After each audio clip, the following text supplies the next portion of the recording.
Hello and welcome to another Mansfield Matters video. Craig here, and it's been a couple of days since our Legends Live event at this Sandy Pate Sports Bar, where we brought home three Stags legends, Paul Cox, Adam Murray and Richie Barker. And oh, what a night it was. In this video, you're going to be fortunate enough to see what happened on the night if you didn't make it, including the full interviews with the three legends, including the trip down memory lane. It's all about you quiz. How will Richie Barker, Adam Murray and Paul Cox fare under pressure as they try and remember 10 things about their time at the Stags? Honestly, I am completely blown away, and to be honest, it's really difficult for me to sort of stand here in front of this camera, in front of this backdrop in the room where we do the podcast week in, week out and talk about the night, because I get quite emotional about it.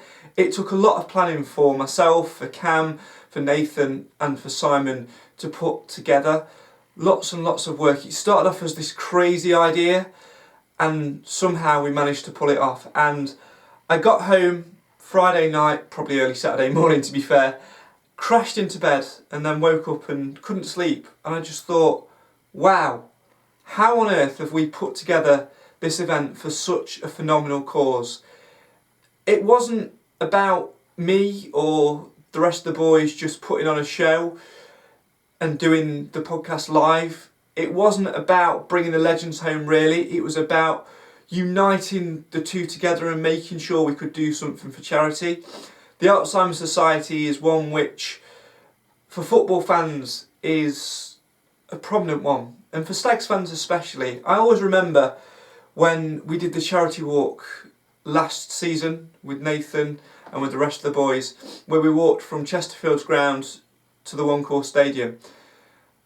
And Kev Bird, Stags legend of course, did the walk with us, and the day after couldn't remember doing it, and that sort of sticks in the throat a little bit and makes you sort of well up, because he can recall all these memories of his time playing for the Stags, and some of them are a little bit blurry now, which I know really does upset Sue, his wife. When myself and Nathan was round at his house, we were actually filming a bit of an interview with Sue and Kev, and we purposely have never used that footage because we didn't feel it was right to do so, because there were so many moments where Kev just remembered things time and time again, but they were so blurry, and it was a really difficult night. So we've never shared that footage, and we probably won't. But for me and Nathan, our eyes were opened, and we sort of drove home together that night and said, we want to do this special live night now, and we want to raise as much money as we can for the Alzheimer Society, to do research, to provide care, to provide day centres and things like that for the cause. And fortunately we have done that, and we have succeeded in doing that.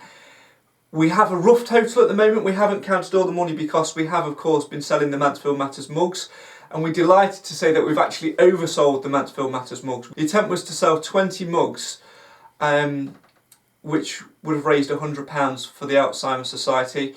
We weren't bothered about losing money out of our own pocket to pay for those mugs. We wanted to raise money for the Alzheimer Society. We attempted to sell 20, which would have raised £100. We're actually delighted to say that we oversold mugs on the night, so we've actually got to order a few more. If you want a Mansfield Matters mug, obviously they were part of the Frank Lampard raffle. We will try and come up with some other prize to give you as well, but if you want to get one of those mugs, you can still order them. We'll leave all the links that you need in the description and things like that for that as well. They cost just a £5. You get the mug, you get an Alzheimer Society badge, and for those who aren't entered in the Frank Lampard draw because of the fact that we've already done that draw, we'll try and find some other prize for you as well. We've actually got a signed shirt from two promotion winning managers in Paul Cox and Stuart Watkins, so maybe we might chuck that in the raffle, a separate raffle for you as well if we get enough pre-ordered mugs. We'll put all the links to things like that in the description.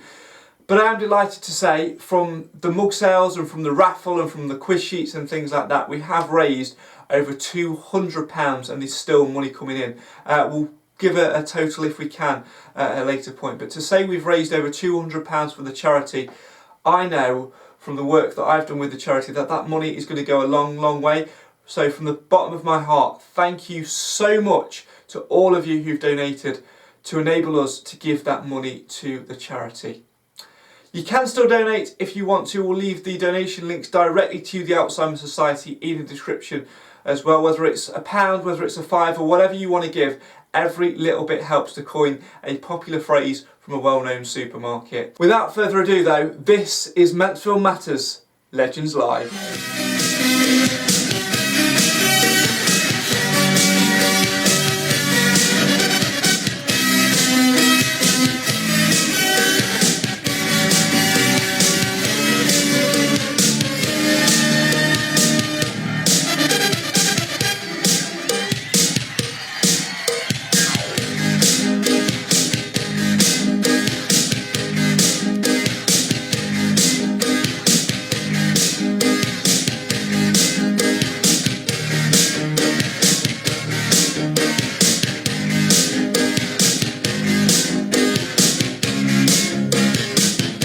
Let me introduce you tonight then to the, well, if you didn't say how it's the star of the show, but I don't think that it is. Craig, please do, ladies on, it's a big round of applause. Please.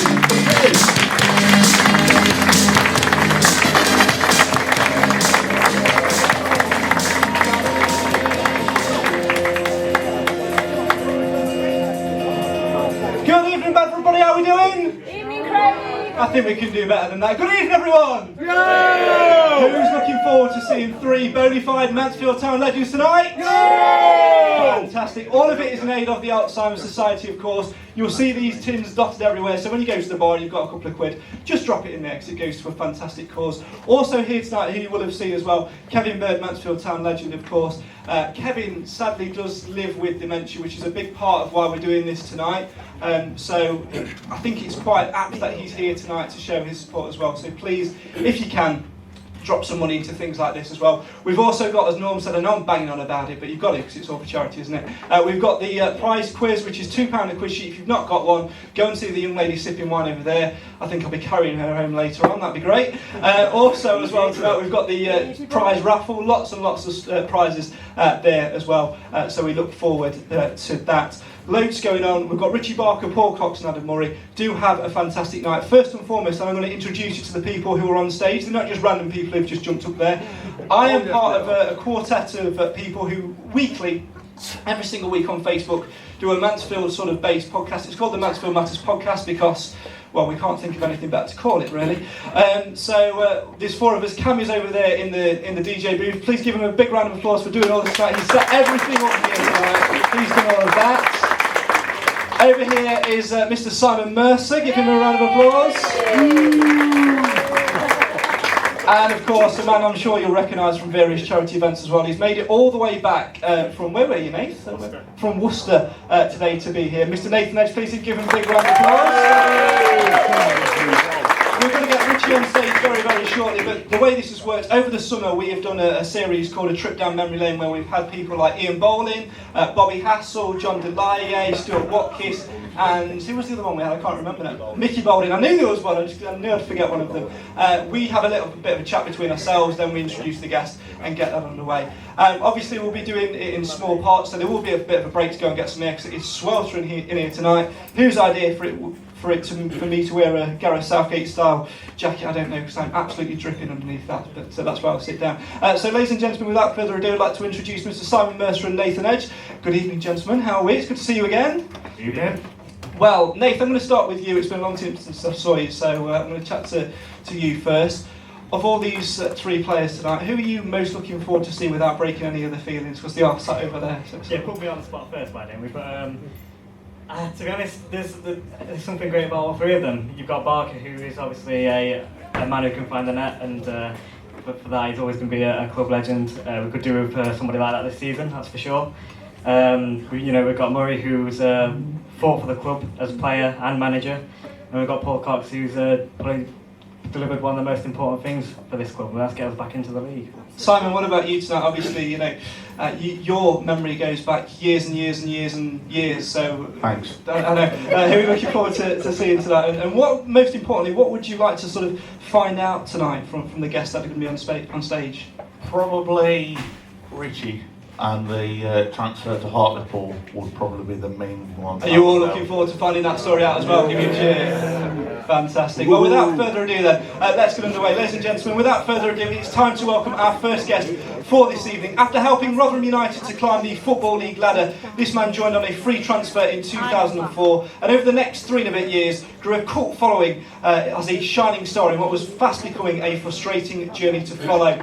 With over 40 goals in nearly 100 appearances in the Amber and Blue, this man was a settled and stable captain whose controversial exit still leaves a bitter taste for both him and us. I've asked him about it, and we will be talking about it tonight. Tonight, for the first time in over a decade, I can't believe it's been that long, we'll hear about that exit, plus the iconic moments which made this man a legend. Ladies and gentlemen, please be upstanding in welcoming to the stage,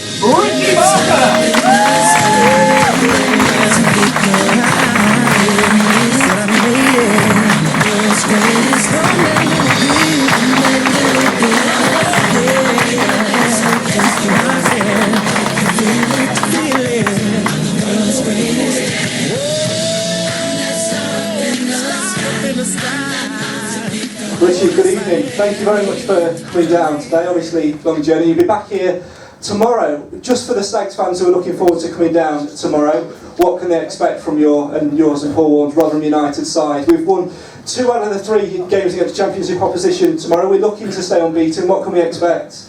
Firstly, it's been a real positive start for Mansfield in terms of pre-season, and I've actually watched a couple of the games from Mansfield for the Derby game and the Sheffield Wednesday game over the last couple of days to put some video clips together for our lads for tomorrow.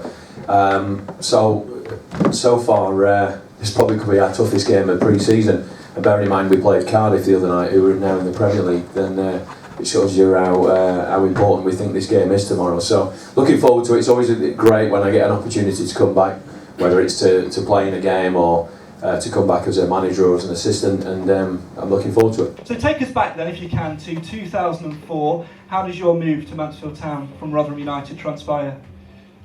Very strangely, to be honest. I'd started the season in the Championship with Rotherham, played the first 10 games, and I had 6 different strike partners, and we'd not won any of them. We were bottom of the league, we were bottom of the Championship, and things weren't going so well. I think our 4 years stay in the Championship and the group of players that we had that had gone back-to-back promotions ended up in the Championship. We were sort of getting towards the end of our shelf life a little bit, really. And the manager decided he wanted to sort of change it round. I think the sort of workman-like work ethic that we had as a group of players has only got us so far. So we started bringing in more experienced Championship players dropping out of the Premiership. And I got a phone call I got 5 phone calls one Monday morning. I travelled to Watford, not being in the squad for the first time in 4 years. On the Saturday, turned my phone on Monday morning after dropped one of the kids at school, and I had 5 different voicemails from 5 different managers saying, would you be interested in coming to sign for us? And I thought, that's not a coincidence that's, obviously. So I approached Ronnie Moore and said, have you circulated my name? And he said no, which I still don't believe to this day. Because by 9 o'clock on Monday morning, I had 5 voicemails from 5 different managers. I sort of narrowed it down within 24 hours to 2 different clubs. One was Mansfield, and one was Grimsby. And Carlton was the manager at the time here, and Russell Slade was the manager. I half expected Carlton's name to get boozed there, clearly. I paused there for a little bit. It's the break pause.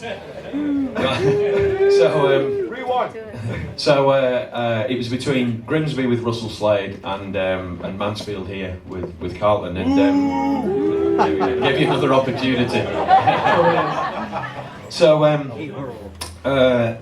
it was I knew Carlton from playing with him at Sheffield Wednesday, and it was a difficult decision initially, if I'm honest, and I wanted to reinvent myself a little bit. I'd had 4 years of, I don't know, I think in 4 years I started 100 games in the Championship and came on a sub 100 times, and I just got to the point where I was going home on a Saturday evening, I think it was 28, 29, fed up with coming on for 5 minutes, wanted to reinvent myself a little bit, and the short version is, in the end, I chose Mansfield Town and came.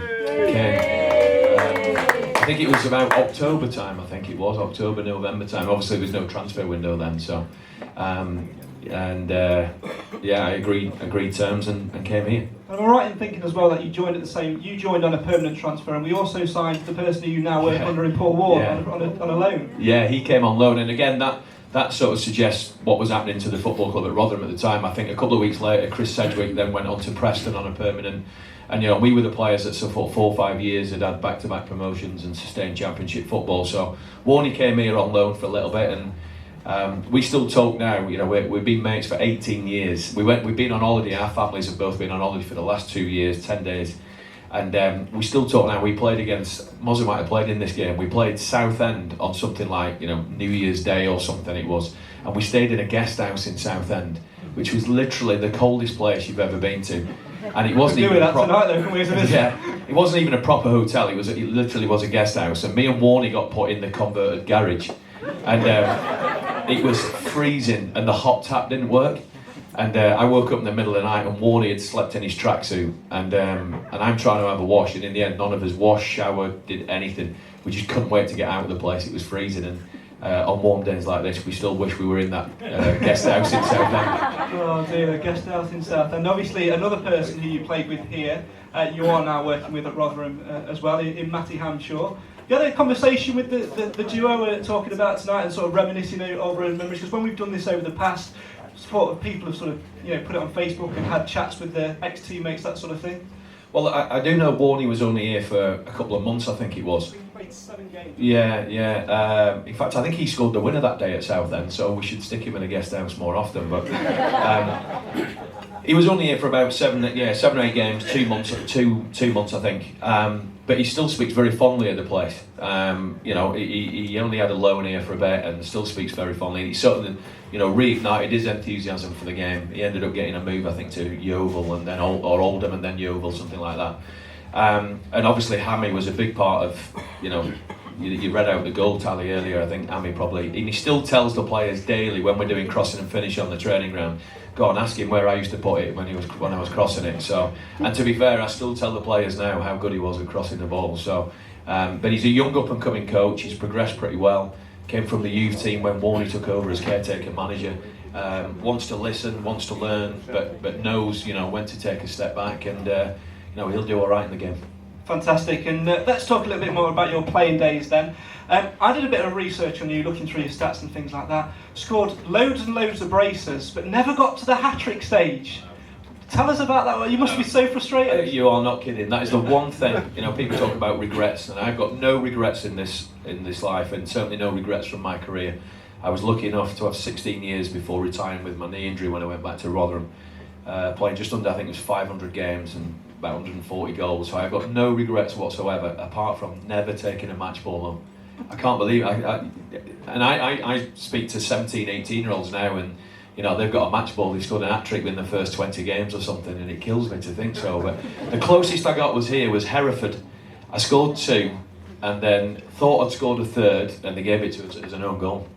Me and the defender jumped up on the line, and they gave it as an own goal. I think I scored a penalty in the last minute. Thought I'd scored a hat-trick, and they took it off me. That was the closest I ever came. Absolutely gutted. I'm sure that would have loved My to kids see find it amazing then. Talking about your kids, they were very young when you were here, and I think your little boy used to come and watch all the time. Do you still sort of? Because I remember when you left, and one thing that you said to me, because we did a lot of sort of stuff press-wise, and you were always saying that my little boy's really gutted because he was a big Mansfield fan. Yeah. Do you still sort of find yourself looking out for the results? Yeah, it's his sort of earliest football memory. He's 15 now, and which is a little bit scary in itself. Even scarier, he's now in Spain at the moment, training with, he's part of Charlton's under-16s. So as a 15-year-old, he's now away with Charlton's under-18s on a 2-week training camp in Spain, which I'm extremely proud of him. But his earliest footballing memory is he's been here, and we've still got a photo, one of the cutest photos. He's about 3, and he's on the pitch, he's one of the mascots, he's got the kit on, his shirt's miles too big, with a ball in his hand. And he still has fond memories of that as well. And I think if I ever had a chance to bring him back, when he's not playing himself, but it's certainly out of all the clubs I've been at, one of his fondest. Fantastic. Well, I'm sure we'd welcome you and him back to watch a game. That'd be great, wouldn't it, to see Richie down here watching the game at some point.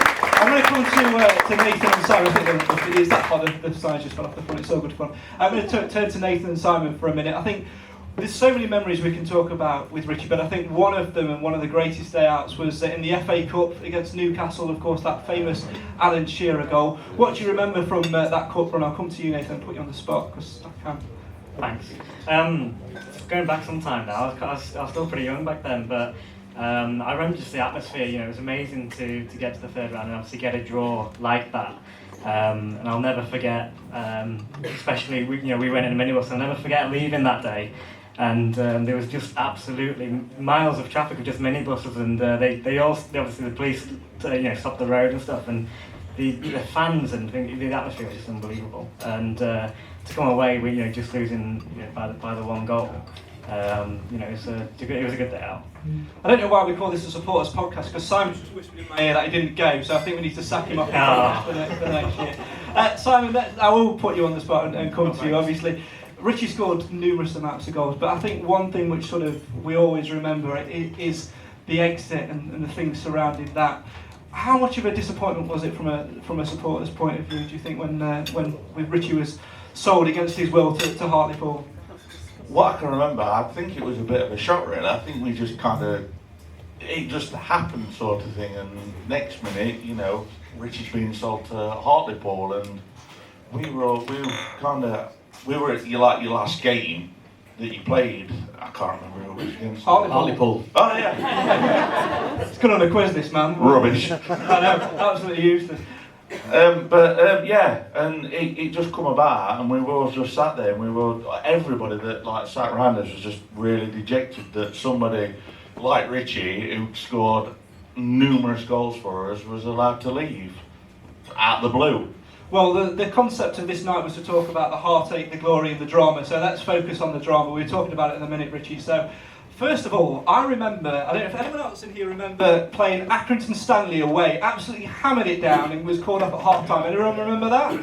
Yeah. Oh, what a horrible day that was. Richie, do you remember that? I do, yeah. Shirty was manager, I think, at the time, Peter Shirtliff, and the funniest part of that was, so the game kicks off, and we all pretty much knew that if it carried on going, there was a slim chance that this wasn't going to continue. But as it was Christmas, and I love playing football at Christmas. It's it burns off your Christmas dinner for a start, so it's always enjoyable. But so Shirty was doing the half-time team talk, and anybody who's been to Accrington, and fair play by the way, that was a fantastic achievement by them last season. That's probably one of the best achievements in the last 10 years by anybody. So, but it's not the most luxurious of stadiums.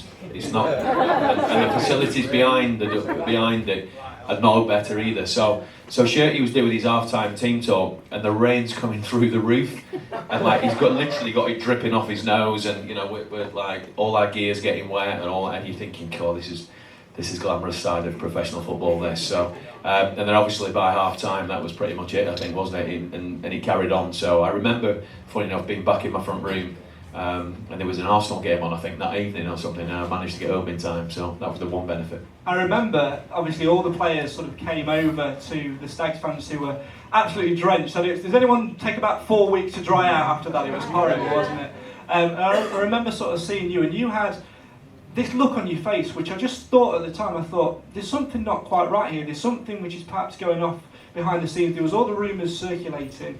Were you sort of aware then that that might have been your last game? Yeah, I suppose it was getting that way. I mean, shall I go right from the start, or are we moving on? Yeah, let's go from the start. Firstly, just before the Newcastle game, by the way, I get asked constantly by people. Obviously, I think it's my 25th year in professional football. I constantly get asked about, what's the biggest game? What's your proudest moment? The Newcastle game by a country mile. Out of the, whatever it was, 500 games, the Newcastle game by a country mile. To lead out Mansfield Town at St James's Park in front of 45,000, but not just 45,000, to look up, and I think it was 5,500 that we took with us. But for those of you who don't know, Alan Shearer is my hero, so to stand alongside him, both of us wearing the number 9 shirt, was And the joke is that I'm only allowed one piece of memorabilia in my house, and it's that team sheet. It's the only thing my wife will allow for me to have on the wall, and it's on the wall in a frame. To be fair, she bought the photo that's alongside it, which was me and Shearer. But out of all the things that I've done, that is the only piece of memorabilia. All my trophies, they're in the loft. They're gone. But she only allows me one thing, and that's the team sheet from that game. And I constantly, when Shearer's on TV now, for my kids, they look at that team sheet, and I tell them how proud I was to lead the team out that day. So that is one thing that will stay with me forever. That. Let's go to the exit then. Talk us through the start. When did you get sort of whispers that Haslam might be trying to get rid? Well, there was no transfer window then, so I remember receiving a telephone call one day from Chris Turner, who was director of football. Actually, firstly, just before that, about an hour before that, I received a phone call from, I'm not quite sure who it was, but whoever was the manager of Notts County at the time, and said, would you be interested in coming to Notts County? And I said no. I can't remember who the manager was, but the answer was no. And then I got a phone call from Chris Turner, who was director of football at Hartlepool, to say, would you be interested in coming to Hartlepool? And I said, no, I'm fine, thanks. And I just signed a new 3-year contract with the club. I'd got a year left. I approached the chairman at the time and said, and I don't mind admitting this, I didn't want to play for another football club again. I'd have stayed here until I was, until he was, kicking me out the door. So I said, look, I'll stay for as long as you want me to stay. So I signed a new 3-year deal. And then one day in October, we must have been a day off. I was sat having lunch with my wife, just in a cafe somewhere, and Peter Shirtliff rang, and I picked the phone. I said to her, hold on a minute, the gaffer's ringing. And he said, he sat down. I said, yeah, I am, yeah. Funny enough, I'm having my lunch. And he said, we've sold you. And I said, what? He said, we've sold you. And I said, well, you haven't, because I ain't going anywhere. He said, mate, you are. You've got to go. So I said, no, I'm not going. And my wife's looking at me as if to go, oh, what's happening here? And so I came off the phone. She said, what was that about? I said, oh, they've sold me. She went, sold you? I said, yeah, to Hartlepool. And she said, well, I ain't moving. So, and to be fair, she had a justified reason. Our little girl had just started nursery, my son had just started primary school, and our oldest daughter had just started secondary school, so, understandable. So, anyway, they'd sort of accepted a bid, and this was in October, and then I basically, and I don't mind admitting this either, I asked for wages I knew they couldn't pay, because then I just said, well, if you don't pay me that, I'm not coming, knowing full well that they couldn't pay it. So they said, well, we can't pay that. I said, all right, well, I'm not coming then. Fine, I'm quite happy where I am. So I remember turning up on the Thursday here and walking in the door. We were playing Bristol Rovers away on the Saturday, and I bumped into Simon Brown, who was obviously playing with us at the time, and Brown just said, what are you doing here? And I said, I'm back. I've never gone anywhere. And he said, well, we all think you've gone. And I said, well, I haven't. I'm not going anywhere. So anyway, that was sort of October, November. That was sort of the end of it for a little bit. And then I then got told round about Christmas time, Shirty had just left, and Billy Dearden took over. And basically they said, right, you've got to go. And I said, well, I don't want to go. And they said, well, you're going to have to go. We'll make sure that you do go. And I said, well, I don't want to go. And he just carried on. And then, so anyway, I said, well, where am I going? And they said, well, we've accepted an offer from Hartlepool, who had just won, 8 in a row or something at the time, and were climbing up the league. So we were due to play Hartlepool on New Year's Day, and it got to about the 28th, 29th of December. We played, I can't remember, we'd played Boxing Day or whatever. And it must have been Darlington, because I do remember my first and my last goal for the club were both against Darlington. So I think, if I'm right in thinking, I'm sure somebody will correct me if I'm wrong, Paul Holland was caretaker. Paul Holland was caretaker, yeah. And then Billy took over. That's right. He was in for the that's game, right. actually, yeah. So I was then told that if I was named on the team sheet to play Hartlepool on the 1st of January, the deal is off, because Hartlepool don't want me to play against them. But if I'm not on the team sheet on the 1st of January, then I'm off. I mean, what a crap way to find out, realistically. So the team sheet got read out at 1:45. Right, the front two are Richie and, Simon Brown or something. So I was like, oh, happy days, brilliant. I'm not off. I'm playing in the game, and as far as Hartlepool are concerned, if I play in that game, the deal is off. So I was delighted in 2 ways. 1, I was playing. 2, I weren't going anyway. So I played in the game, got beat 1-0 I think, and the Hartlepool physio came and said, your medical's booked at 1 o'clock tomorrow afternoon in Hartlepool. And I just said, I'm not going. And I kept saying to people, you're not going, I'm not going, I'm not going, I'm not going. And they just said, you've got to go. And in the end, it just got to the point where I think they'd have made it uncomfortable if I'd have come back. Now, I found out since, and I don't know if anybody knows this, there was a police bill of £100,000 that needed to be paid. And if I didn't go, the police were going to take it to court, and the club would have folded.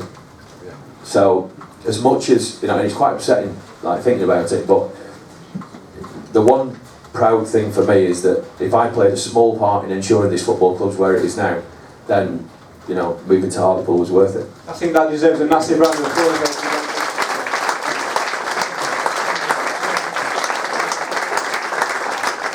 Listening to that, Nathan, it's quite it makes the hairs on the back of your neck stand up a little bit, doesn't it? Because Richie fought desperately to stay, and then, you know, he would have still fought to stay, but obviously with the bill in there, his last act was to try and save the company away, and that just makes it even more of a legend, doesn't it? I'd definitely say so. I mean, a player like Richie, in the form that he was in as well, any club would you know, smash their hands off to get a player like that in their squad. So for us to need to get rid of him because of how it's ran behind the scenes, is shocking, really. And I mean, I think everyone in here would agree that it'd have been absolutely amazing to see him see out his career here. So, but like you say, it's a horrible way to go. But if it saves the club, then, you know, definitely goes up even more in the legends. Simon, what about you? Obviously, hearing that story there, it must have been a horrible time. Can you imagine being in that situation yourself and trying to sort of fight it off and sort of dig your heels in? Yeah. We're alright. Are we on? Yeah.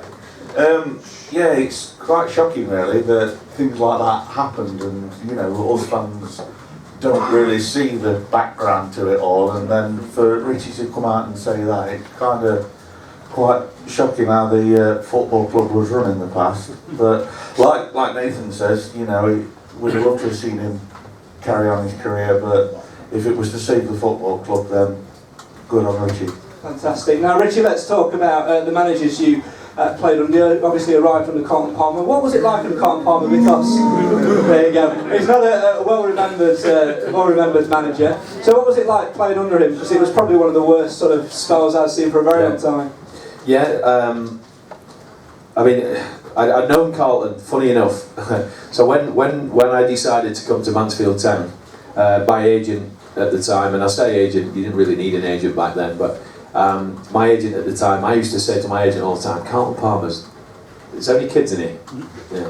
Alright, Carlton Palmer's the biggest whopper I've ever met, and ever played with. And I used to say this to him all the time, because he you know, I bumped into him in a hotel about 6 months ago when I was at Charlton, and he was over doing Sky or something, and my opinion of him hadn't changed a great deal, to be fair. Anyway, so I remember ringing my agent and said, I've decided I'm going to Mansfield, and he went, why? I said, well, I'm going to go and play for Carlton. He said, I'll just remind you, you've told me numerous times he's the biggest whopper you've ever met. I said, yeah. So, look, people talk about, you know, whether you sign for managers, you sign for football clubs and all that sort of stuff. I never really signed for a manager.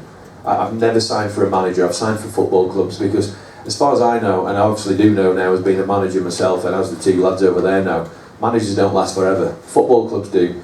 And I see that, you know, realistically, the people who stay the longest are the fans. And there was just something about this football club that made me want to come here. But if I'm honest, if I'd have known what I'd have known, and it's not about Carlton, it was about the way it was run behind the place, you know, it would have drove me nuts. And, you know, in terms of the leaving bit, I don't mind admitting I had my heart set on scoring 100 goals here. I'd worked out that if I stayed for about another 3 seasons, I think I'd have got 100 goals. And that was something I thought that nobody would ever be able to take away. But there was an element of, you know, the behind the scenes stuff. I mean, we must have trained on, 25 different training grounds in 24 days for a start, because some days we trained on 2. You know, I know you had Mickey Baldwin a few weeks ago, but, you know, we had one day we were training in, is it Ravens Head? Yeah, it's a little sort of the yeah, sport. and we were halfway through training, and there's 6 blokes breaking into Mickey Balding's car, nicking his house keys and all sorts. So, Anyone in from Bravo, by the way? there's some very nice houses there. Yeah. It was just that those people obviously weren't from there. But so, like the whole thing about, look, we never paid any bills. So we used to come in the morning, and I was obviously captain, and the lads would go, look, Skip, we're going to find out where we're training today. And it could have been anywhere in Nottinghamshire. So, you know, and as a professional footballer, I mean, I was delighted when I turned up today. Is that the training ground now, is it? Yeah. I mean, yeah, but New one's being built down Woburn Lane in Plesley. So right, well, excellent. But we never had a training ground, mate, did we? We were on the rugby club on the Astro, then we were on Forest Town until we didn't pay the bill, and then we were on somewhere else. We didn't pay that bill, and there was. But from a Monday to Friday, there was nothing glamorous about playing for Mansfield Town. Because it was, and I felt sorry for Shirty and Cartman to a certain extent that, they must have spent all the time just fighting fires. So in terms of the manager, I mean, I only played for Billy once, I think, and he was a sweet guy who I still bump into now on the circuit scouting games. Shirty did his best with what he had, and Carlton obviously had his relationship with the chairman. So, but I've never signed. I've never signed for a manager. I've never signed for a manager. I've signed for clubs because managers come and go, but fans and football clubs stay. So it's important that you have a feeling for that, not for a manager. You moved on into club management after hanging your boots. I think you had a knee injury, was it, in the end, which sort of forced you to hang your boots up and stop your playing days. Of the players you played with at the Stags during your time, if you were sort of a manager at the time when they were playing, who would you be straight on the phone to and saying, come and sign for me? No pressure because Muzzy is sat over there, by the way. I mean, he had some talent, that lad, didn't he? He had some talent. He's up there. I mean, obviously, Hammy, in terms of the goals he created for me, was important. In terms of natural ability, to be playing, what were you, League 16 when you made your debuts? 17. Be playing international youth football. He was obviously, a talented lad, but the 2 players that I recommended to every football club after I'd left there was Jake Buxton and Alex Baptiste. I was working at Sheffield United Academy for a bit and said, you've got to take Alex Baptiste, he can play anywhere. And I still bump into him the odd time. I had a text conversation with Jake Buxton 2 days ago about another player, and Bucko surprised me, to be fair. I don't mind admitting that, when I first came here, Bucko was a little fat 19-year-old. Who, me, Warney and Hammy were talking about him the other day. It was unbelievable that lad went on and played at the level he did, because he used to drive skips about in the afternoon and things like that. But his in-laws had a caravan on the same site as my mum and dad, and one day we were both there at the same time in the summer, and I played golf with him on a little pitch and putt, and we got to the end of 1 hole one day, and I sat him down and I said, look, come on mate, let's sit down here for 10 minutes. And he was about 20 at the time. And I sat with him and just said, look mate, like, you've got a chance, I mean, I was getting on a bit then, I was probably 30. I said, you've got a chance. I said, look, if you dedicate 2 years of your life to the game, mate, you have got no idea where you might go. And he's like, I know, but I'm not earning much money and I'm not doing it. And I said, look mate, I get that, but just give it 2 years, train as hard as you can, eat properly, do the right things, recover properly, stop going in the pub down the road, which I knew for a fact he was going in.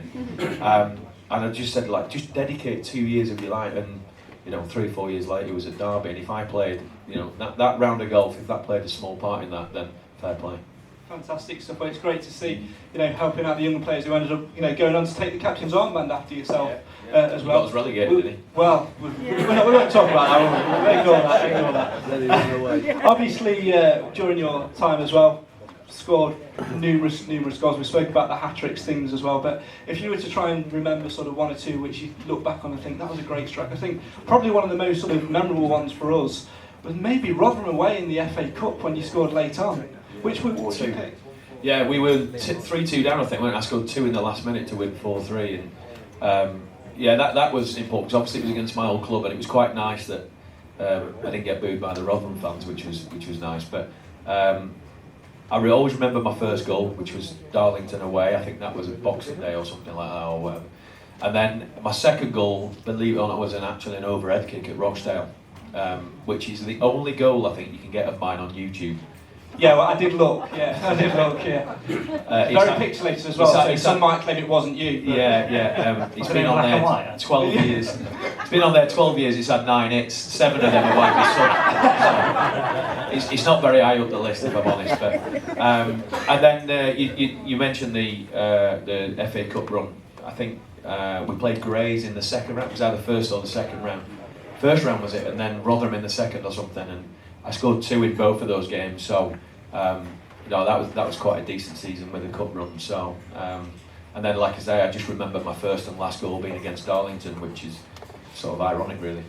If you could choose between the following, would you take a hat-trick, one hat-trick, or would you take never leaving? You said earlier that you wanted a hat-trick and a match ball.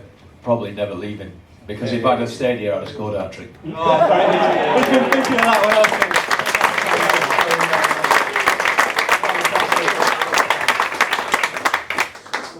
Quick fire now, a couple for you. 2 people you'd hate to be stuck in a hotel lift with from your Stags time. From the Stags time? Wow. Well, where is Aslam now? He's not here, is he? Ladies and gentlemen, I'm delighted to announce he is coming out for the second half, so get your questions ready. No, he's not, don't worry. Well, I'd have to say him because he sold me. So, I'd have to say him because, I don't want to make any enemies here, but, he only came down to one person and he was one of them, so...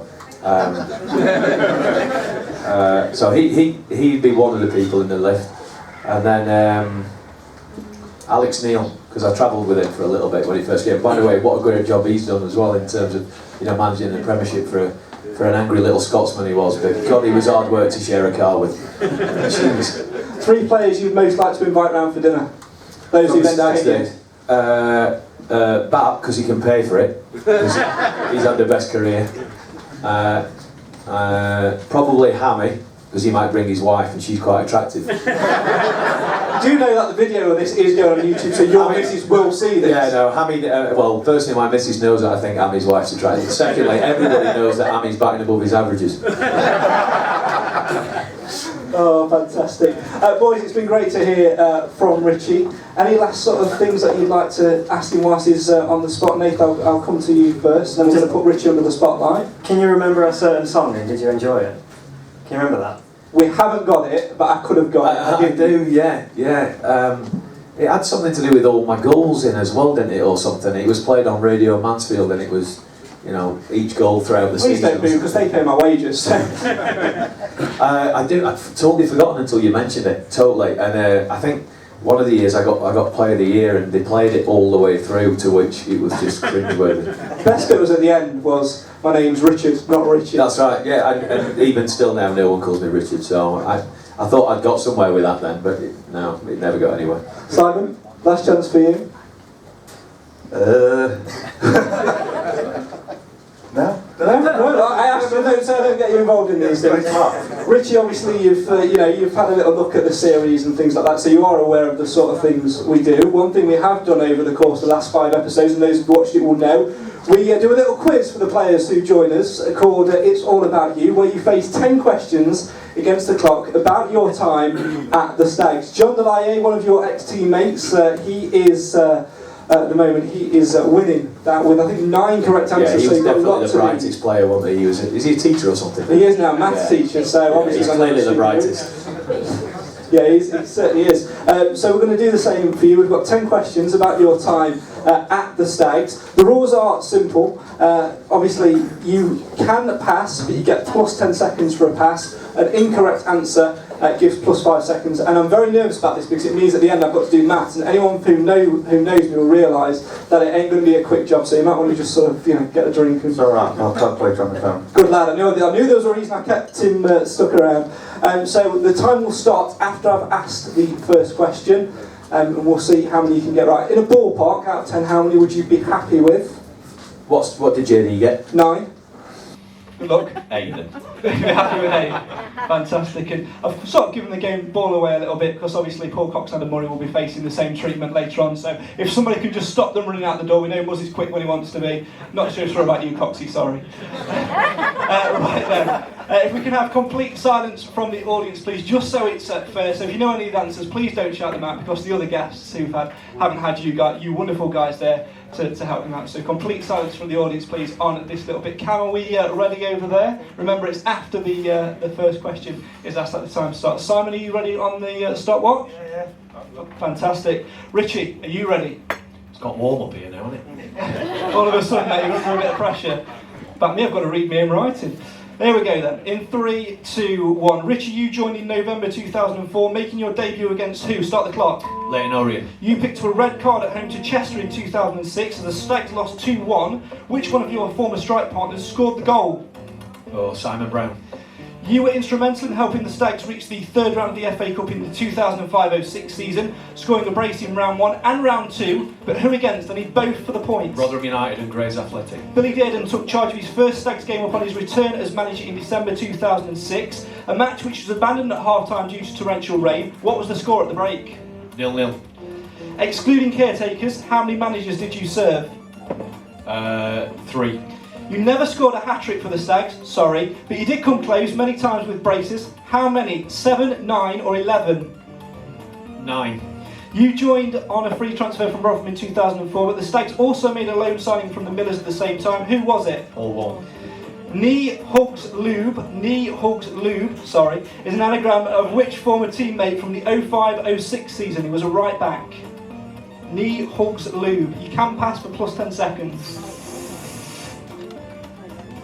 I don't know. Gareth Jellyman, but he was left back. But Against which team did you score your last goal in Stags colours? Darlington. And finally, apart from boss Paul Warren, which of your former Stags teammates is also now part of the Rotherham coaching staff? Matthew Hampshire. Stop the clock! Oh, that was good. How do you think you did, everybody? Oh, very good. Give them a big round of applause for that.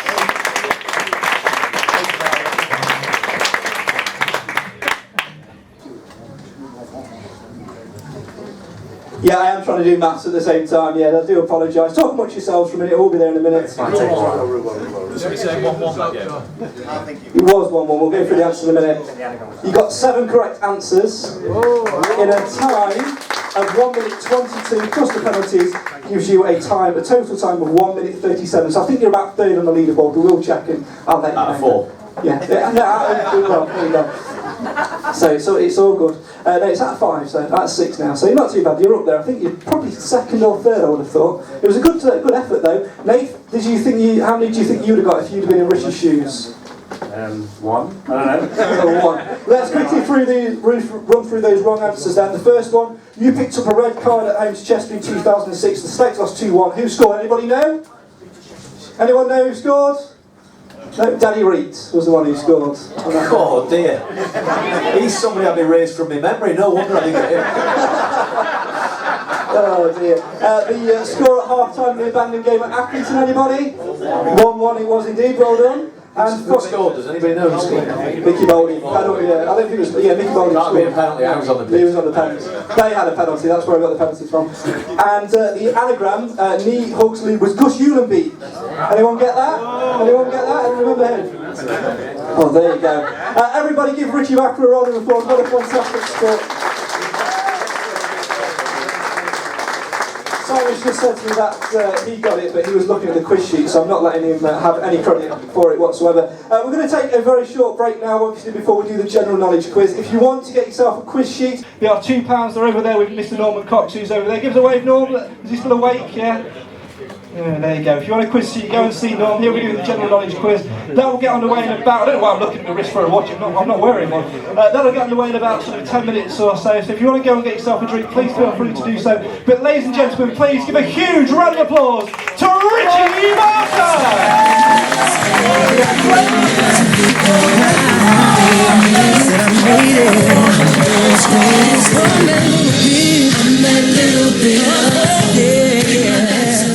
Without further ado, let's get back on your way with tonight's show. I'll come back to Simon Mercer, who was with me as well. Simon, a great first half with Mr. Richie Barker as well, wasn't it? Oh, no, it's a Matt, you turned him on. Is he on? There you go. Turn it on. There you go. There we are. We're back now. Monkeys. There you go. Great first part, wasn't it? Excellent first part, yeah. I enjoyed that. It would be nice to see an insight to Richie and see what he's got to say about Mansfield. What are you looking to find out from these two then? What are you most looking forward to finding out about? Ooh, you never know with them two, do you, really? It could be anything. We've had lots of banter flying around, and I can tell you already, obviously at the end of the first part we did the quiz with Richie Barker. The same's going to happen for Paul and Adam. Outside I'll speak to Paul and he offered me £200 to let him have a look at the quiz sheet. Paul, if you've got some cash, I will let you have a little look. So do you want to honour that, or was that just a bit of banter? Absolute lies, is it? Most you know? No idea. It's thick as thieves, the pair of them. There you go. Without further ado then, let's introduce our second guest for tonight's Legends Live. For very different reasons, these two, certainly for those in my generation, defy the term legend. A week tomorrow, Stags under David Flitcroft kick off their Sky Bet League 2 campaign here at the One Call Stadium against Newport County. 6 years ago, can you believe that? 6 years ago, that very same fixture kick-started the season in the conference, which none of us expected would conclude with the Stags promoted back to the Football League as champions. Let's have a big round of applause for that. These two are the heart of that. First and foremost, I'm going to introduce you to a man who I'm fairly confident has done every single job here at the club. It wouldn't surprise me if he'd actually had a ride on Mez's mower at some point cutting the pitch. Was he saying yes? So he probably already has. Starting his love affair with the club as a young youngster on loan in 2002, this charismatic midfielder went on to have 2 further spells as a player, never scared to show his emotions along the way. I've watched this guy shed tears of sorrow and weep tears of joy. Ladies and gentlemen, please welcome Mr. Adam Murray!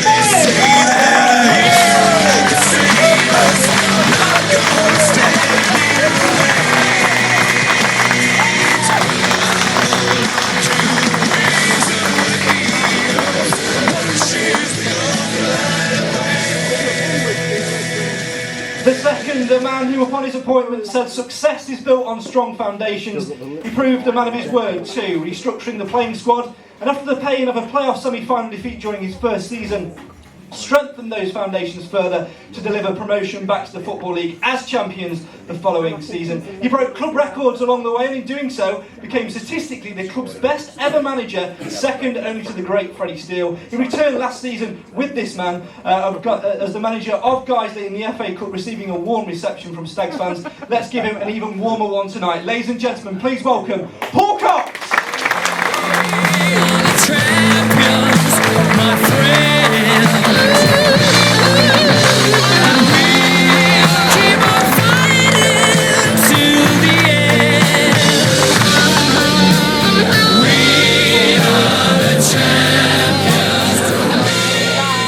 Ladies and gentlemen, a huge round of applause for these two guests giving up their time tonight and coming down for Legends Live.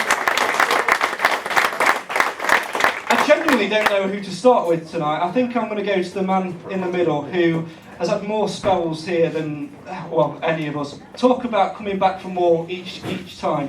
Tell us how your Stags career started, because you were flying in the Prem, you played against Manchester United, then the next game you played in, you were playing for Mansfield Town. What on earth happened there?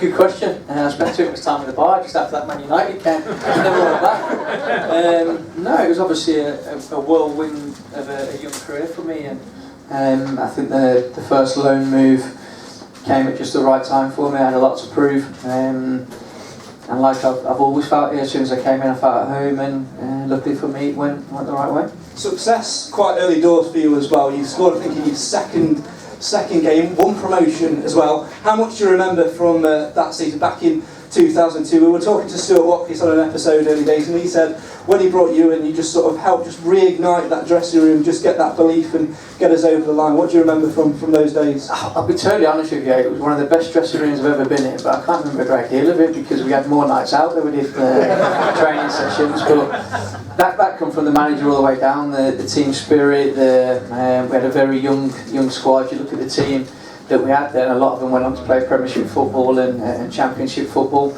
But I always remember I think it was a night game, my first game, and Stu got me in the office and says, look, I need you to get us over the line here. We've kind of hit a little bit of a brick wall, and as a young player that was trying to prove a point to people and himself and reignite himself, that's all I needed to hear really, and the rest of that season went perfect. We'll talk more about your other spells later on. Of course, played with Richie and then came back. I think David Holsworth signed you on loan from Luton, then you ended up staying with Paul, and obviously Duncan Russell as well, sadly no longer with us, and FA Trophy final. We'll talk more about that later, but Paul, I'm going to come to you. You were the manager of Eastwood, and then obviously Duncan Russell leaves his post at the Stags. How did you become manager of Mansfield Town Football Club? Well, it started here. We played a not senior cup game against Carlton Town here. We lucky enough to win the game. I was just in the bar having a beer as we usually do, and my assistant Richard Cooper, who still works at the club, came over to me and told me that Mansfield Town were on the verge of just signing one of our talented players, Lyndon Beetle. So I just turned around and saw, as I know now, John Radford and Mark Hawkins tapping him up. So I turned away, started having a drink, and then I got a tap on the shoulder, and as I know now, John Radford said he was really impressed with what we did, and could he have a chat with me. So, you know, the stuff at Eastwood is well documented. You know, we couldn't get promoted. I was lucky enough to work for a great guy, Rob Young, at the time, and it sort of went from there. Fantastic, and obviously as well, you had to rebuild the squad pretty much as well. How much work was done in that summer? Because I think you only had about 4 or 5 players left over, one of which was this man. How much work was done in that summer to build that squad? The likes of Lyndon, Lee Stevenson, obviously Matt Green as well. How much work was done to build that successful squad? Well, I think at that time it wasn't just the football side. I think it was the whole of the club. I used to speak to a lot of supporters out the front there that were a little bit disenchanted. The conference can do that to you. It can demoralise you. You know, we had a youth team that was being run by the football in the community. There wasn't really an infrastructure in terms of youth coming through. So there was a lot of foundations to put down. It was really tough, and so proud now to see where the club is, not just in terms of the progression on the field, but just the Brooksby side of it, and the good kids coming through. There's a couple come through pre-season now. I'm really proud to see where the club is now. And you've worked quite closely with him as well, Coops, Muzz. Just tell us how much of an impact that's going to make in the future, because already in pre-season, you guys that have been to the friendlies will have seen 3 or 4 fantastic young talents coming through, which is all testament to the work which Coops is doing. Yeah, I think all the staff they've got down there, I think they're all very, very talented. All add different bits, all different characters. I think the edge Coops will have down there is he's obviously been involved in a first team environment, and he knows that little bit that it takes for young players to make that step up and get into the first team. So he wants to learn, he wants to push on, he wants to improve himself, and the bottom line of it, he's a really good guy as well. And obviously at the moment you're with Barnsley in the youth setup, so back in the coaching frame, but you have been to watch a couple of our pre-season friendlies. What have you made of them so far? What have you made of David Flitcroft's side? It's been good to see, to be fair. Obviously I enjoy coming back here to watch games, and I've still got a lot of friends here, but at the same time I don't get much chance to watch higher league teams, so obviously pre-season is a good chance to do that. But the one thing that's been good to see is to see Flick has put his own mark on it. I come to a couple of games at the end of last year where I did the commentary, and I'm glad I weren't in his shoes, because he was in between a rock and a hard place. I don't think he could win whatever he did. He was trying not to change too much, but at the same time, as we both know, you don't want to be steering somebody else's ship, so he had to put his own mark on it, and I think this year, knowing his teams and playing against his teams, he's stamped his authority in the way he wants to play on it. Was it a difficult decision for you to come back and watch? Obviously, you left as manager, Steve Evans took over. I don't think you watched the game in that period, but then you made the decision to come back and watch with Flitcroft in charge. Was it a tough one to make? Not really. Obviously, when I left, I can be honest now, I wasn't happy with the decision, and some of the things that I'd heard had gone behind the scenes a few days before. But in hindsight, everything happens for a reason, and I love the break. I was lucky enough to work with Paul again. I had a few months spending time with my family, and then I was lucky enough to get a call from Barnsley, where I've gone in as head coach of the under-18s. So to come back in that spell was more refreshing than anything. Fantastic. Paul, what about yourself? have you tried to get back and watch a few games since leaving? Obviously, you're back here as Guiseley manager, as Muzz said. First of all, what was it like coming back as an opposing manager? Because it was something you avoided since leaving. It was the first time you'd come back, really. Well, I think it was excellent coming back. I think just in the build-up, I think a lot of people were putting the emphasis on me and Muzz coming back. We never looked at it as that. It was lovely to get the reception that we did. We tried our hardest to give you the result. If Jimmy Spencer scores a hat-trick against you, you must have been in that way. That's why we played the reserves. No, but it was lovely coming back. I think we're both always have a closeness to the club. It's really close to us. We've been really close in the past, and like I say, it was nice to get a nice reception. But like I say, the result really could have been a bit better for us. But yeah, it was nice. It was nice. I'm a Nottingham boy. Always keep tabs on what's going off here. I'm down with Coots, every now and then down at Brooksby, looking at what's happening on the youth setup. So yes, I'm not really that far away all the time. It's just sometimes you don't want to stick your nose in being an ex-manager. You just want to see things progress now, and hopefully the team can do it this season and take the club where John ultimately wants it to end up. I think it was around 2004 time when you came back for your second spell. Was you had a season with us? Why did you want to come back? What lasting impression did Mansfield leave on you that you thought, yeah, I'll have another go at this? I think everything really. I think, like I say, from the moment I walked in, it just felt a good fit for me, because the spell was so successful. I went back to Derby then and kicked on and had a decent season.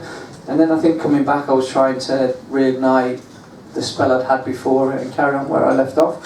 Obviously, different team, different manager, and it was different times. And although I enjoyed my time here, it wasn't that was probably my, I'm not going to say worst spell, but my toughest spell here, because managers were interesting and yeah.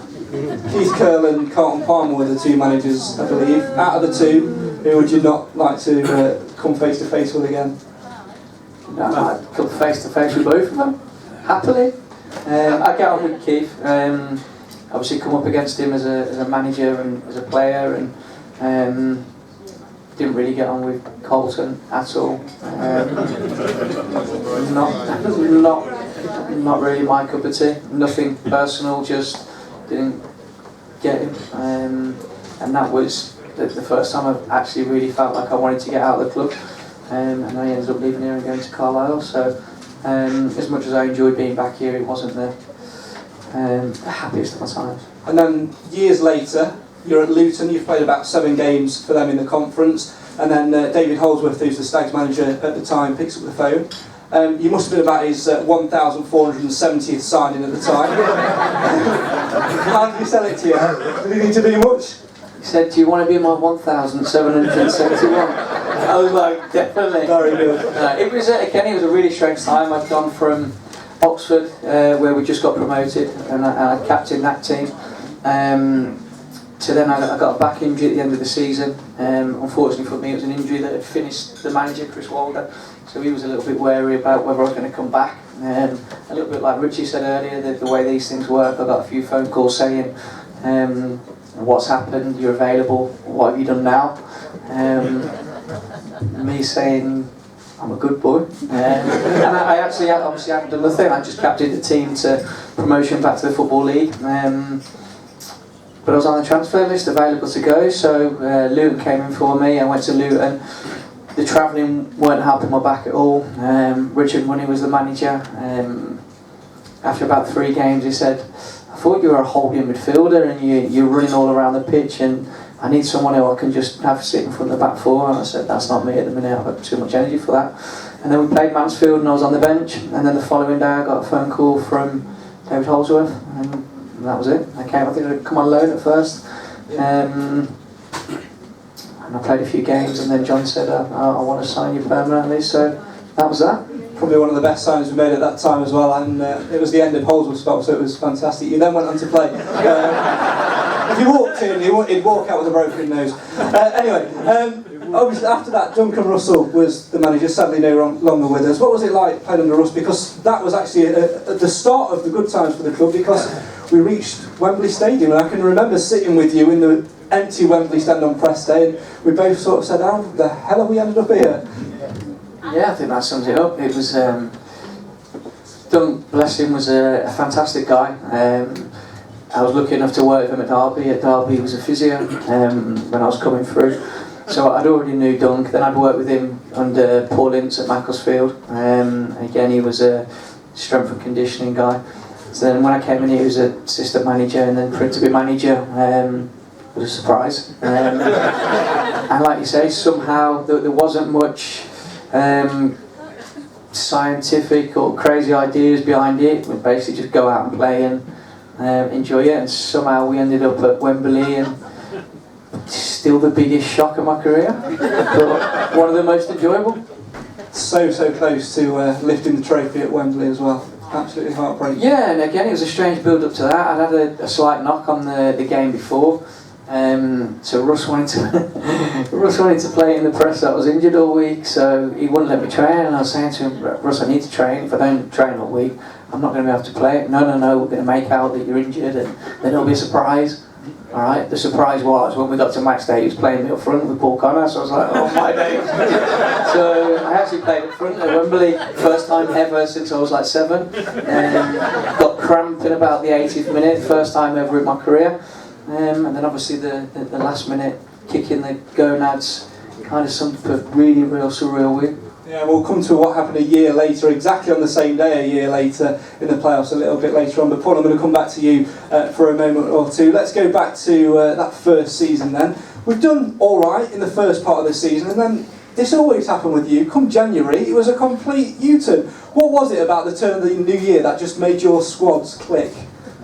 I don't know, I think I've had that many conversations with supporters at every club I've been at that we never usually really start off well, but always used to get to Christmas time, and I don't know, something happened.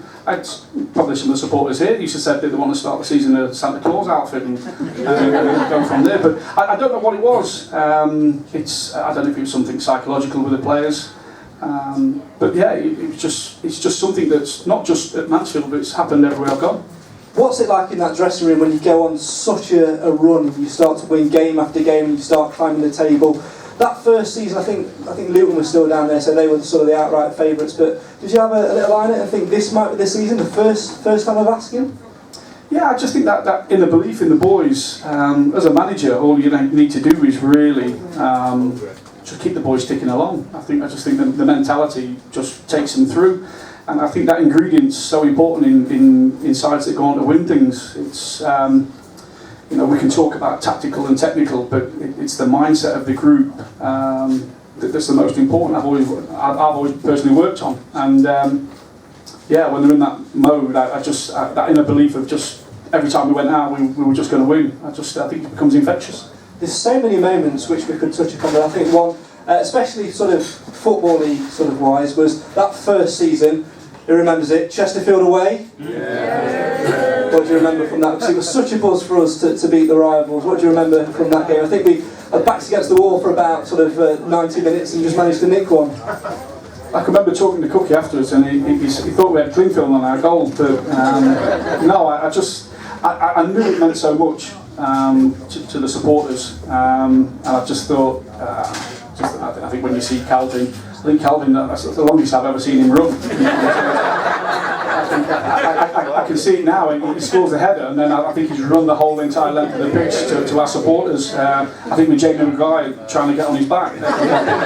But no, it was a special day. Anybody that says that it wasn't, we knew. I knew as a manager, the players knew, the staff knew just how important it is to the supporters to beat your local rivals, and it was a special day. Another one, FA Cup. You can see over there the board, the one that was in the tunnel, signed by the players and the Liverpool players and things like that.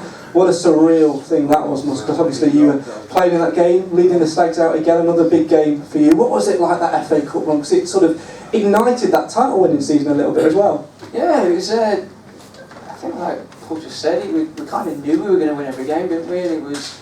We had such a good bond that even when we come up against Liverpool, we actually believed we were going to beat them. I think, and I'm still not at the stage yet, but I think when I do get to the stage where you look back on your career, that'll be one of the highlights of my career. But just a surreal run, a surreal game. But that whole season was just unbelievable, and everything that we seemed to do went our way, and we had such a belief that we were going to achieve that it was like nothing was going to stop us. I think there was also a lot of characters in that dressing room as well. I'm going to take you back, Paul, to your very first pre-season. We played Boston away. It was on a Saturday. I think you guys were staying down for the weekend. Do we have to talk about Boston? We'll just cover your ears for a minute, Mus. We played that team away. It was on a Saturday, and then on a Monday morning there was a press conference, as there always is usually. I was doing the press conference that morning. I remember you walking in, and I saw you after the game. You said, come down with us and all this. And on Monday morning you walked in, massive black eye. I think Lyndon had something on, and there were a few other players who were sort of stitched up. What happened out in Skegness that night? On the record or off the record? Nobody say anything off the record. No, we, I suppose Mus will tell you, I'm always renowned for team spirit, so we took the boys out in Skegness. Skeg Vegas. Skeg Vegas. It was an introduction for the chairman. The chairman paid for us to have a lovely hotel, if you can get a lovely hotel in Skegness. Good night, can't go wrong. Job done on the seafront. Happy days. And the one funny thing that sticks in my mind was we played a thing called the golf ball game, where obviously the lads have got a pint. If a golf ball lands in your drink, you have to knock the pint back. So I've tried to do the manager's thing. The lads have been on it for a couple of hours by this time. We've gone into the lobby of the bar, and John, like the good chairman he is, he said, what's happening? I've just said, look, John, don't get involved with the lads. Just let's stay out, No. He said, what game are we playing? I said, well, look, it's golf ball lands in your drink. I'll have a pint, he says. Puts a pint, plop, the ball lands in his drink. So knocks his pint back like any good chairman. Then says, I've got the ball, I'll have another pint. Everyone forgot to tell him there was 2 balls, so another one dropped in his pint. I think come the end of that night, that's the first time I've seen sort of John Radford legless. I told him just not to get involved with the players in their games, but it was an interesting night, let's put it that way. Let's put Adam Murray on the spot now. Obviously you had a bit of a glint in your eye when Paul was recalling that story, as if to say, oh yeah, I remember that, I remember waking up in that bin. Yeah, something like that. Yeah. No, we had a few good nights. Like I say, that team spirit that we had over them years was fantastic, and that one in particular was eventful. I think we had everything. We had fights in McDonald's, we had cheeseburgers flying everywhere. Chairman had a good night. We all had a good night, to be fair. It was we had Mickey Moore, who don't drink, the most you couldn't make it up. So Mickey don't drink. So I remember talking to the gaffer at the bar and talking football.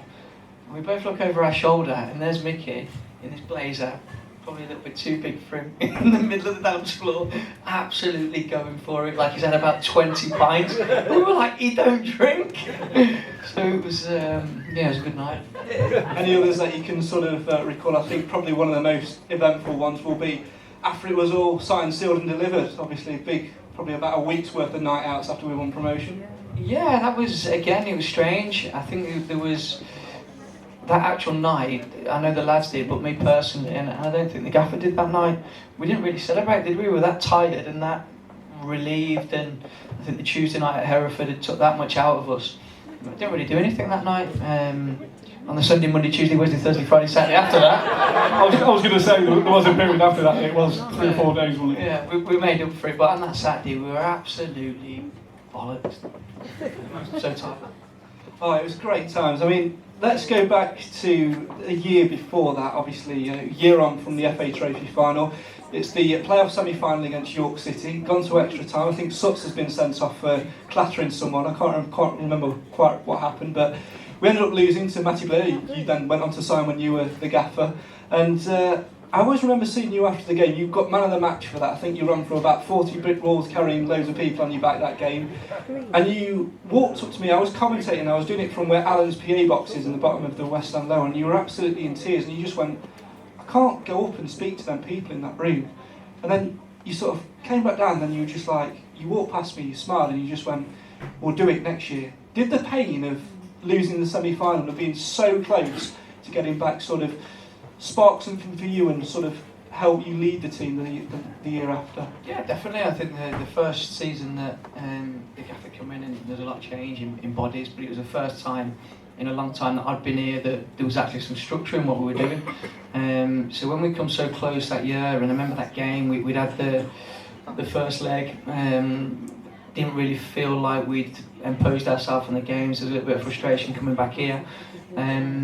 But we felt like we were the better team, and like I say, to have the belief we had, and then I can just remember that game, that there was one ball in the middle of the park and my legs wouldn't let me tackle, so I tried to tackle it with my head. Got kicked in the face, and then you conceding, and it was because you put everything into something, whatever it is in life, but especially in football, to have it taken away from you in the last minute, one of the most painful things I've ever experienced. And I said to quite a few people, probably in that half an hour spell, this is never happening again, we're 100% doing it next year.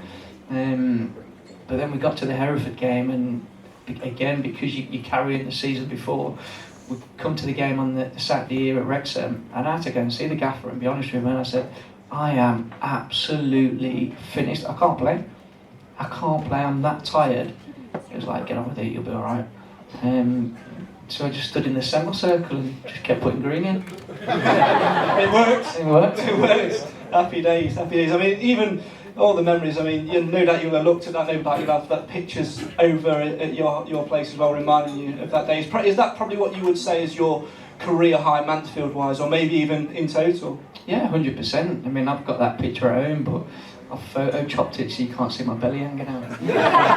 You must be epic on Photoshop. But no, definitely. I think that picture, for me personally, none of you guys will ever know that inner feeling that's going through me there. It was joy, relief, happiness, sadness, wanting to sleep, everything. It was unbelievable, and to be able to have that memory that I can always look back on, it's priceless.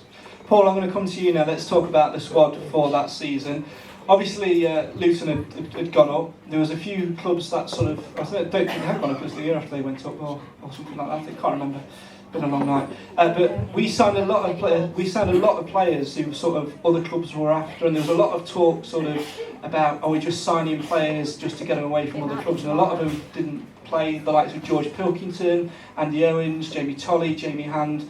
What happened with those players? No, what through my experience, I thought we needed a good side squad. There was an awful lot of planning went into the, as I call it, the 3/3 of the season. And you know, talking, I still speak to Pilks now. I mean, he's still keeping in touch with him.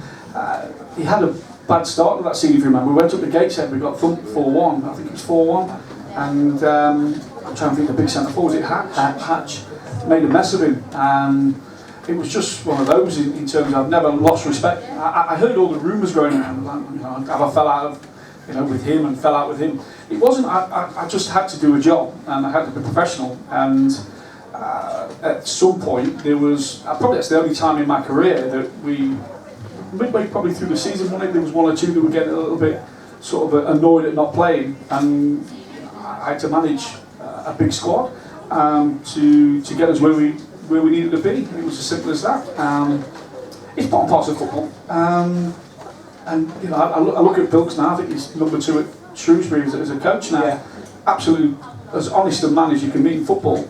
But at that time, I think at that point we needed to give him a little bit of a breather. And to be fair to the lads stepped up to the plate from there. You know, the lads that went in there. Well, you no doubt will have come across loads of different characters in your journey in football, one of which is Jamie Hand, who was part of the players, who have got a bit of a wry smile. We'll ask you in a second. Are the reputations about Jamie Hand true? He's had a lot of stories on different podcasts and what have you. Is it a wild one? Well, it depends what reputation you're talking about. He was, I think it was me that said sign him, wasn't it? If I was going to describe Jamie, I think he was a bit of an introvert, you know. We'll leave it at that and make your own minds up. Let's talk off the pitch for you, Paul. Obviously your spell here was phenomenal. You had your partner at the time working at the club, she's now your wife. You got married during the FA Cup run. Must hold special memories coming back. I remember a massive gazebo being put up on the AstroTurf for a party for you. It must hold special memories coming back here for your personal life. Yeah, obviously it's always been there. It's you know, I've still, you know, when I left the club, I used to meet Mansfield fans all over the country, and it was nice to talk to them. This is going to sound weird, but it was nice to talk to them, not being the manager, because then you can sort of you can put things in perspective in terms of what's actually happened to you. I can remember turning up for a wedding, and obviously the FA Cup, and I can remember two camera crews following me around, and I said to my best man, I said, you know, it's what's happening is somebody famous kind of turning on, and these camera crews were following themselves. The FA Cup was at the wedding reception. All these things, really, it's not until you actually sit back and 4 or 5 years later that you actually go, wow, to kind of pitch yourself, did this really happen? You know, it was a bit surreal. So, you know, the club's always going to be really close to me personally. You know, outside, I just speak to a gentleman outside and was talking about the Chesterfield job, and I said I could never, ever, ever take that on because of my affinity with this club, with the chairman, with the people that are associated with it, and I think I'll always have that special bond.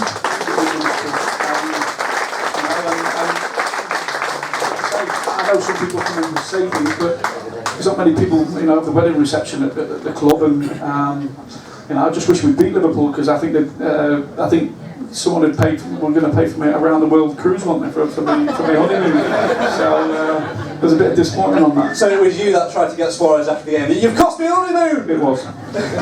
Any of the players try and get to him, Muzz, as well? Obviously the hand of Suarez. No, I think after the game it was more of a frustration than anything. Like I say, we actually believe we could beat them, so until you actually see the pictures back in the papers the next day, next couple of days, you don't realise that it was taken away from you. I think on that is that, you know, what annoyed the players the most is that we didn't turn up for 45 minutes. We had a serious chat at half time, because this is the high expectations of this squad, were that we were against. Oh, you look at some of the people now. The other front three, was it Suarez, Sturridge, and the Barcelona boy now. You know. Ridiculous amounts of money in that squad, wasn't it? Ridiculous talent. And we were upset that we stayed, you know, sort of sat off them and let them play. And we did really remember the first 20 minutes. I can remember the game like it was yesterday. The first 20 minutes we could have been murdered. And it's only when we really got the grips, you know, with them, and we played our game. We high pressed. We really got in the faces. And if you remember, some of the real sort of special moments was, I think, Green's back heel where lad handballed it on the line. If you look at that, really sort of moments in the game where, on another day, you know, who knows? In hindsight, though, we had a lot of games piling up towards the back end of that season. If we had got through against Liverpool, got a replay, or maybe even beat them, more fixtures, do you think we'd have actually gone on to achieve promotion with the amount of backlogs of games that were there? So I think we ended up playing something like 4 games in a week towards the back end. Yeah, we did. That's hard to tell. I can remember the press conference afterwards when we went out, and someone reminded us, I think we were 10th at the time, weren't we? 10 points off top. Yeah. And I think my reply was something along the lines of, I've just seen the dressing room, and you know, we're gutted that we've just lost one of the best teams in Europe. So, you know, if we take that into the next games, which the boys did, we'll be okay. But at that stage, every journalist, yourself included, was looking at me as if to say, "You're joking, aren't you, Paul?" You know, I always believed, by the way, always believed. You know, but we did. You know, it was down to the players. The players showed, because after a game like that, the adrenaline rush can leave you flat. You can end. I've seen teams, you know, go on losing streaks of 3, 4, 5 games. It very nearly happened as well, because the game after that, Kidderminster at home, and we got absolutely turned over. Yeah, we did. So, and then it sort of sparked after. I think we ended up losing once after that, probably Braintree away, which we. Yeah. could have sealed it early doors, but easy way, the hard way, and the Mansfield Town way, really, isn't it? I could literally sit here and talk to you guys all night, but we are against time. Simon, I'm going to give you a question each for Paul and Adam. Make it a good one, no pressure, with the audience all itching to ask a question as well, so no pressure whatsoever. Did you speak to Brendan Rodgers after the goal? Yes, I did. I'll tell another story. It was after the game. I had an out-of-body experience. I thought to myself, I knew what had happened. I knew how Suarez had scored the goal. I spoke to Brendan. Brendan kind of semi-apologised. But if everyone remembers, they had a sort of a little pack of, I think Kevin Keegan was there, John Barnes, there was some ex-players, and I knew the first question was going to be about Suarez, and I thought, do I hang him in front of the whole world, or do I be a gentleman? And I always stand on the side of being a gentleman, and I said, I think I made the quote something like, if it had happened to Matt Green, I'd have expected Matt Green to put it in the net. And if you look at the rerun of the goal, he actually expected the referee to blow, and the position of the referee, the position of the linesman, they should have really seen that. But what was nice is I got it was my birthday the year after. I think it was a year after, 2 years after, and typical. I got a present from the wife. I opened it up, and it was Luis Suarez's book, which I said thanks. So, you know what I mean? Do you want to just kick me? And then the nice thing is which really warms the heart a little bit, is there's a paragraph in there sort of dedicated to myself in terms of saying thank you, because he kind of describes that it wasn't trying to cheat, that he was just doing his job, and that sort of thank you because I didn't hang him at a time when I think every journalist in the country wanted to just put his head on a spike. How do you get through that sort of like injury, sort of, you know, how do you get through that sort of period? Again, I think the period we were in as a team, as a group, you don't want to let people down. I think the biggest thing for me as captain was I wanted a championship on my CV. I wanted another promotion. I've been fortunate enough to have a few promotions to that point, and I knew what it felt like, and I knew how hard we'd worked and how much work had gone in, and there was not a chance I was missing a minute of it. Final one from me before we put you under the spotlight and see how well you're doing remembering your spells at the club. Still counts, £200 in the donation box, and I'll let you see the questions for 30 seconds. Go on. Show me the money. Show me the money. Show me the colour of the money. I'm unemployed at the minute. I was hoping for just handle 2 rounds, some 2s and 1s in for myself. In that case, I can't help you. Final one from me. Conference season, Woking away. I think we're either playing Hayes and Yeading at Woking or playing Woking at Woking. Used the ground share a lot. Full time comes, I think we've won, and then the dressing room window gets smashed. What on earth happens there? Exis comes storming out. I'm packing up all my equipment. I'm just thinking, what's going on? What happened? Adam Murray. That's the night I thought that I thought we'd get promoted. We came in, I think Hilly was in charge of Woking. We have always kind of don't get along with Hilly during games. It got a little bit feisty afterwards, didn't it? We went in. To be honest, Alan Murray sat down, and the side window, someone banged on the window, so I think Maz had shouted something back. The whole window came through. It was a brick or a sock or something came through the window. I actually went up to see what had happened. There was a lad the other side of that. I just asked him what he did. He actually spat in my face. So I think that's the nice version. Yeah. What actually happened? Yes, boss. When I was in the changing room, this bricks come flying through the window. Absolute first person out the door was the gaffer. Doors come off the hinges. Sprinted round the corner. Next thing you know, he's got shielded in their door. And to be fair, that summed up the team spirit for that year. Every single person in the changing room was behind him straight away. Nobody kind of backed out or hid. And it was like Royal Rumble in the car park for about 3 minutes until. You should see Reedy had the 2 biggest security guards by the front in each hand off the floor. And you've got Big X in there as well. That must have been I think Big X was presiding one. Yeah, Big X was like, go on, lads. Ladies and gentlemen, please give me a huge round of applause for these two. We're going to see how they're doing in the pitch in a moment.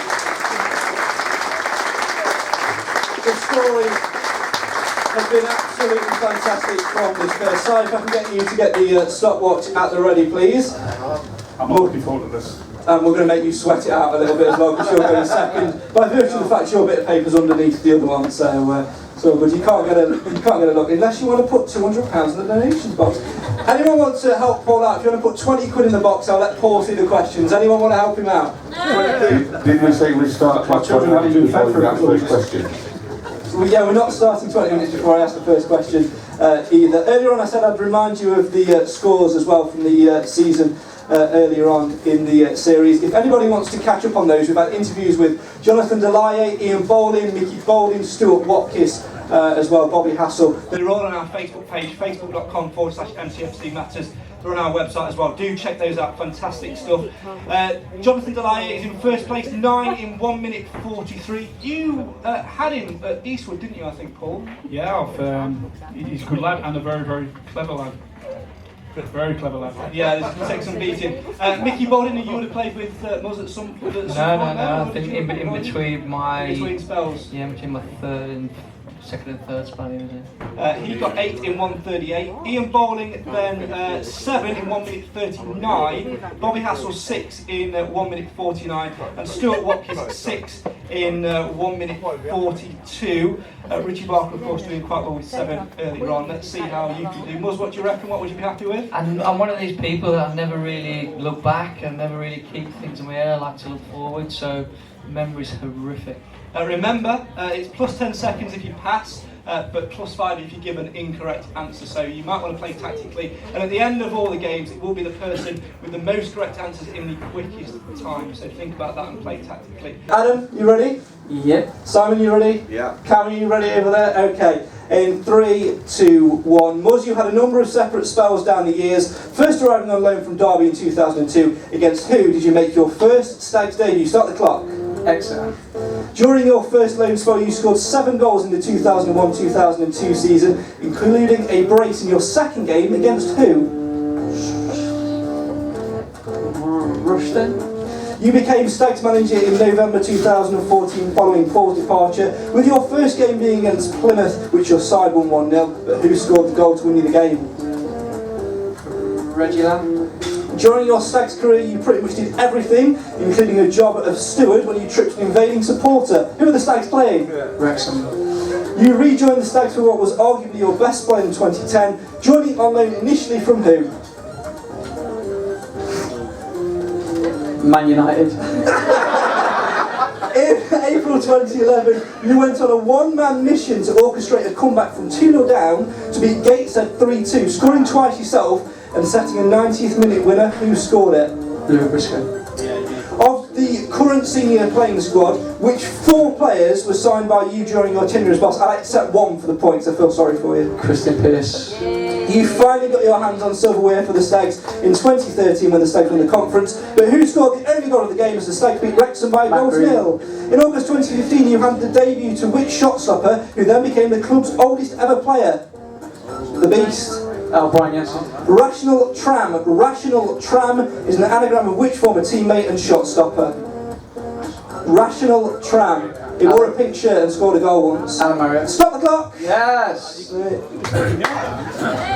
got to admit, Muzz is one of my all-time favourite players, so there was no way I was going to let him get absolutely nothing in. 9 out of 10! Yeah, 10 out of 10, well done, Adam Murray. Got to give him a huge round of applause while I do some very, very horrible math. Keep it going. Keep that applause going because I'm doing maths in my head. It might take a while. 6 correct in 1 minute 54. That's quite respectable. Give him a round of applause. Paul, do you think you're going to beat that? Judging by the questions, you've sort of got an idea for what the questions are going to be now. And yeah, do you think you're going to beat Adam's 6? No. There we go then. There we go. Cam, are you ready? Okay. Simon, are you ready? Okay. Silence in the audience, please, as we do this. In 3, 2, 1. Paul, it took you a while to get your first win as Stags boss. Against which side did you collect your first 3 points? Pass. During your tenure, 2 central defenders enjoyed 2 separate spells. Who were they? Say that again. Two central defenders enjoyed two separate spells under your tenure. So you signed in, then they left, and you signed them again. Who were they? I'll give you just one. One was a big guy, hit at Woking. X. Alan Marriott famously scored for his own box in a televised match against who? Wrexham. Upon our return to the Football League, you helped Stags mastermind a glorious Derby Day victory over Chesterfield. Who was the goal scorer? Calvin Andrew. Your teams loved scoring against Barrow, but in total, home and away throughout your tenure, how many goals did your Stags side net against the Blue Bulls? 22, 24 or 26? 22. Your first win as a Football League manager came thanks to an Ollie Palmer goal against who? Say that again. Your first win as a Football League manager came thanks to an Ollie Palmer goal against who? Exeter. Woman Oils 2. Woman Oils 2 is an anagram of which midfielder who became part of the One Game Wonder Club back in 2012 at Cambridge? ST with the initials. I haven't got a clue. A pre-season friendly against Ilkeston ended in chaos when Ilkeston's Gary Ricketts inflicted 3 bad injuries to Richie Sutton, Martin Riley and who? John Thompson. What did Chairman John Radford give you after beating Barrow 8-0? I haven't got a clue. You took Stags on an FA Cup run in 2012-13 which concluded with a defeat to Liverpool, beating Lincoln, Slough and which other side along the way? It's a long way. You played in red, big on the W, I'll give you that. Wolves. I haven't got a clue. Stop the clock. I've got to beat that, surely. Oh, God, you've romped it, mate, I'm saying that. Oh, dear. Give Paul Cox a huge round of applause. I think they were very, very tough questions. What did the chairman give me after the 5 Barrow? 5 correct. You did pass on one, so that will be 2 minutes and 9, plus 5 plus 10, 15, so that is 2 minutes and 19. I'm going to give you 2 minutes 24. 2 minutes 24. 5 correct in 2 minutes 24, which means, sadly, you have got the wooden spoon. Ladies and gentlemen, give Paul Cox a round of applause. Let's go through some of those answers then. Your first win as a Stags boss, shout it out if you think you know. Who was it against? Paul's first win as a Stags boss? Anyone? Wigan. No, Kettering in the conference. The next one, the Wickham was the Football League one, so well done for that one. A bit of confusion on that. Solomon Taiwo was the Oh, him? Yeah, him. Just quick, you set me up with him. Yeah, just quick. What on earth happened? He was on trial, then he played, and then we lost. We got hammered. Did you just say this is mate? Did you just say mate this in for you? What happened with Solomon? Took up knitting. I couldn't pronounce his name. Sorry, son, I can't pronounce your name, so we're letting you go. There you go. The next one after that was the thing. After what did the chairman give Paul after the Aston Martin? Oh, that's the Martin. How long did you? Only joking on that one. That's the most question that I get asked the most. So you set yourself up for a fall. The final one, the first game in the FA Cup run was Workington away. Way Speaker scored. Yeah. So I think we won 2-0, something like that, a long time ago. Murray, your questions. The Stag debut, Halifax. Oh, wait, I tried to cheat on that as well. Yeah, I know, I saw you looking over. I'm in the clipboard, you weren't having any of it, mate. Your first, your brace in your second game is Scunthorpe. I won't ask you if you remember the goals, because clearly... Nah. Do you remember any goals you scored for the Stags?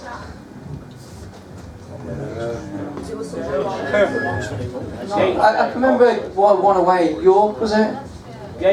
York was, remember? York was it? Adam. Gateshead. I remember Gateshead. There were a few in there. There were a few in there.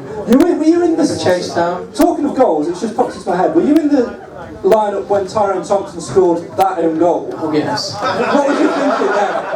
What's he doing? It was incredible as well, because his technique was bang average, and somehow he's like padded it into the top corner. On YouTube, just type in Tyrone Thompson own goal. It's the best thing you'll ever do. Great guy. Fantastic own goal. The other one you got wrong, joined on loan, was Luton. Trips this fan, you got that right. And that's it, they're the only ones that you got wrong. Ladies and gentlemen, a big round of applause for Paul Cox and Adam Murray. We're going to draw the raffle very, very shortly indeed. So give them a huge round of applause. We're going to take a quick 2-minute drinks break just while we get all the prizes out, otherwise I'm going to be bumbling around everywhere.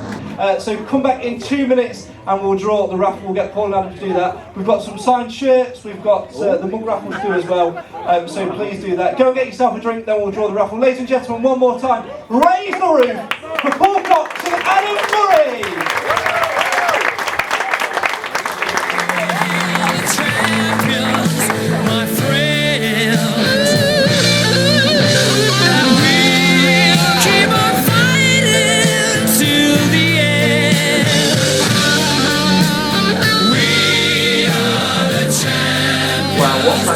Story from Adam Murray and Paul Cox. They really did take the roof off, and I feel a little bit sorry for Paul because I sort of stitched him up a little bit with the questions in the It's All About You quiz. Although outside in the car park when we were talking about it, he did ask if I would show him the questions. I said to him, £200 and those are yours. I'll give you the answers. Sadly though, he didn't put his hand in his pocket, but he is an unemployed football manager at the moment, so you can understand why. Paul, you took it in great spirits, thank you very much, and Adam as well.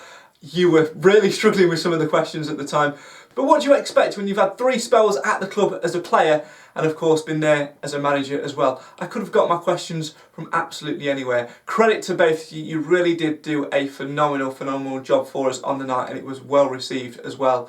Well, that is just about it for Mansfield Matters Legends Live. As I say, I've been completely blown away by all your messages of support. Thank you very much for donating. If you want to donate, you can do so. All the links are in the description. You can buy a Mansfield Matters mug for £5 if you want to as well. The link to pre-order one of those is in the description, along with the link to donate to the Alzheimer's Society. That's it. We will be back every single Thursday in this room to do the Mansfield Matters podcast. Myself, Nathan, Simon, and of course Cam, I can't get rid of him. We'll be back every Thursday at 6:30ish on our Facebook page, facebook.com/MCFC Matters. That is the only place you will see the podcast live for you to get involved and obviously, you know, share your memories and share your comments and things like that as well. It also will be on iTunes and SoundCloud for you after that as well, so please do keep supporting. If you want to donate, all the links that you need are in the description, but that is it from us. There will be more trips down memory lane to come. Stay tuned for an announcement on that. But in terms of this video, that is it for this week. This has been the show for the fans, by the fans, because Mansfield matters, and as tonight has proved, so do memories. This has been Mansfield Matters Legends Live. I'm Craig Priest, and we'll see you next time.